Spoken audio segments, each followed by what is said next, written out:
আপনার প্রচুর রাগ, নিজকে কন্ট্রোল করতে পারেন না। চলুন আজকে জানাবো কি করে নিজের রাগ কন্ট্রোল করতে পারবেন। রাগ এক ধরনের আগুন, যেটা একবার জ্বলে উঠলে সম্পর্ক, ক্যারিয়ার, এমনকি নিজের জীবনও পুড়িয়ে দিতে পারে। আপনিও কি মাঝে মাঝে নিজেকে হারিয়ে ফেলেন? একটা ছোট কথায় মাথা গরম হয়ে যায়? তাহলে এই ভিডিওটি আপনার জন্য। আজ আমরা জানব রাগ কি, কেন হয়, আর কিভাবে আমরা এটিকে কন্ট্রোল করতে পারি। এন্ড অফ দ্য ভিডিও একটা গোপন পরামর্শও থাকবে, যেটা আমার নিজের জীবনে সবচেয়ে বেশি কাজে দিয়েছে।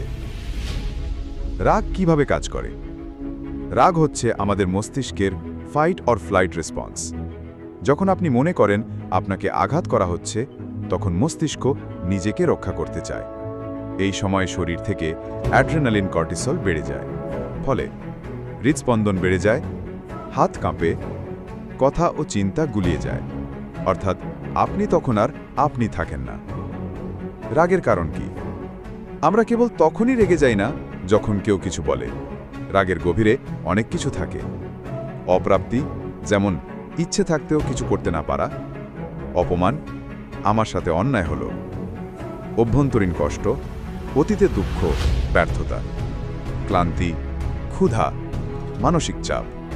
তাই রাগকে শুধু একটা মেজাজের বিষয় ভাববেন না, এটা একটা সিগন্যাল যে কিছু একটা ঠিক নেই। রাগ উঠলে সঙ্গে সঙ্গে যা করবেন, রাগ উঠেছে তখনই যে কাজগুলো করতে পারেন: একটু থামুন, চুপ থাকুন, নাক দিয়ে নিঃশ্বাস নিয়ে মুখ দিয়ে ছাড়ুন অন্তত 5 বার, 10 পর্যন্ত গুনুন, সরাসরি কিছু না বলে স্থান ত্যাগ করুন, অন্য রুমে যান, 1 গ্লাস ঠান্ডা পানি খান। এগুলো হয়তো ছোট মনে হচ্ছে, কিন্তু এগুলোই সেই মুহূর্তের রক্ষা কবচ। আপনি কিসের ওপরে রেগে যাচ্ছেন সেটা বোঝা সবচেয়ে জরুরি। জার্নালিং শুরু করুন। প্রতিদিন লিখুন, আজ কেন রেগে গেলাম, আমি আসলে কেমন অনুভব করছিলাম।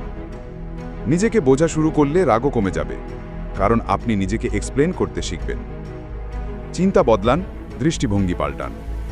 অনেক সময় আমরা ভাবি, সে ইচ্ছে করে আমার ক্ষতি করেছে, এই মানুষটাকে আমি সহ্য করতে পারি না।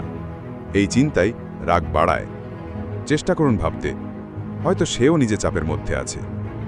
আমি এখন রাগ করলে লাভ কি? আমি শান্ত থাকলে বিষয়টা সহজ হবে।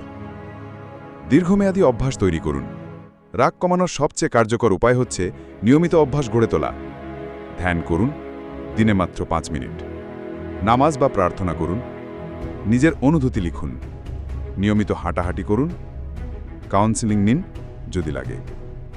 মানসিক শান্তি আসলে এমন কিছু নয় যেটা আপনি হঠাৎ পান, এটা প্রতিদিনের চর্চায় তৈরি হয়। শেষে একটা জিনিস বলি, আমি নিজে যখন খুব রেগে যেতাম, তখন একটা জিনিস করতাম, নিজেকে বলতাম, এই মুহূর্তটা চিরকাল থাকবে না।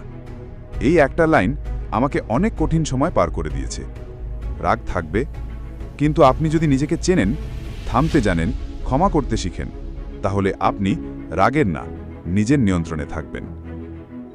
আমাদের নবী হযরত মুহাম্মদ সাল্লাল্লাহু আলাইহি ওয়াসাল্লাম বলেছেন, সবচেয়ে শক্তিশালী সেই যে নিজের রাগকে জয় করতে পারে। তাই আসুন আজকে থেকে আমরা আমাদের রাগকে কন্ট্রোল করতে শিখি, ভালো থাকি।